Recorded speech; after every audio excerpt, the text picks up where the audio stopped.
कसर तो कोई कसर रह गई है बताओ।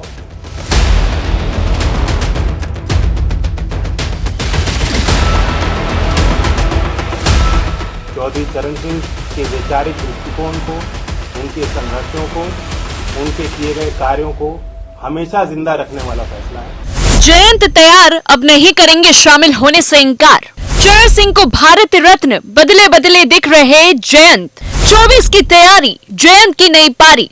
मोदी ने जीता दिल, जयंत चौधरी किस मुंह से करेंगे इंकार। लोकसभा चुनाव होने में 100 से कम दिन बाकी हैं।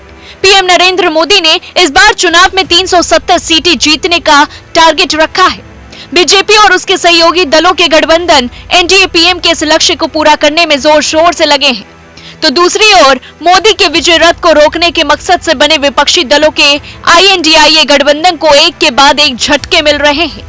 बीजेपी अपने एनडीए कुनबे की ताकत बढ़ाने के लिए छोटे दलों को भी अपने साथ जोड़ रही है, तो वहीं पूर्व पीएम चौधरी चरण सिंह को भारत रत्न देने के ऐलान को इसी से जोड़कर देखा जा रहा है। कहते हैं कि लोकसभा का रास्ता उत्तर प्रदेश से होकर ही गुजरता है, यानी जिसने यूपी में मैक्सिमम सीटें जीत ली, दिल्ली में उसी की सरकार बनेगी। उत्तर प्रदेश में अपनी सीटों की संख्या बढ़ाने के लिए बीजेपी राष्ट्रीय लोकदल के नेता जयंत चौधरी के साथ बातचीत कर रही थी। जयंत चौधरी यूपी में पहले से ही अखिलेश यादव की पार्टी सपा के साथ गठबंधन में है, तो दोनों के बीच सीटों को लेकर पहले ही डील डन हो चुकी है। लेकिन एनडीए में शामिल होने के लिए उन्होंने कुछ शर्तें रखी थी। अपने दादा चौधरी चरण सिंह के लिए भारत रत्न सम्मान भी इसमें शामिल है।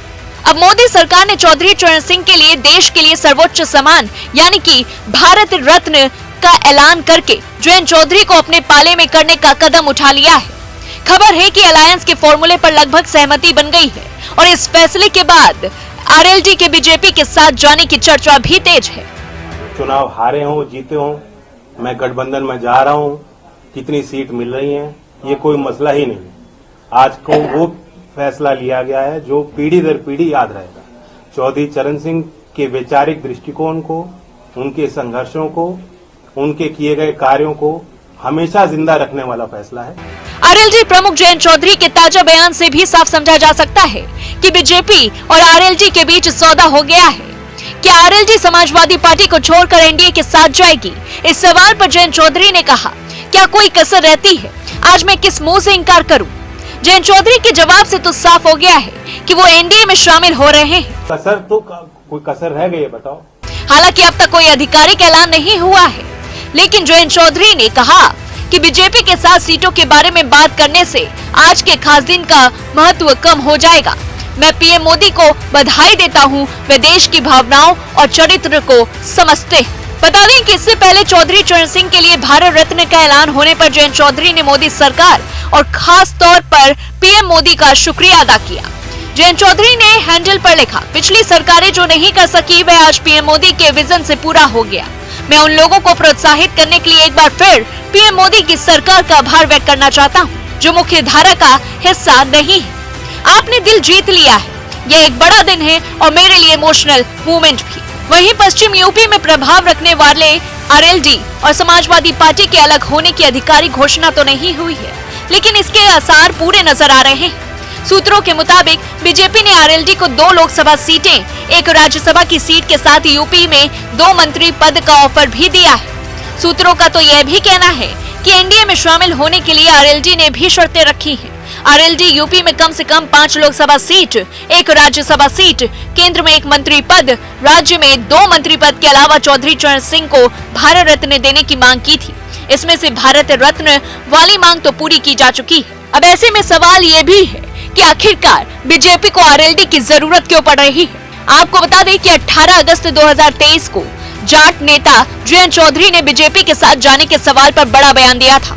उन्होंने कहा था, जो मुझे समझ नहीं पाए वही इस बात की चर्चा कर रहे हैं। मैं बहुत जिद्दी आदमी हूँ, जब कह देता हूँ, मन बना लेता हूँ तो बदलता नहीं।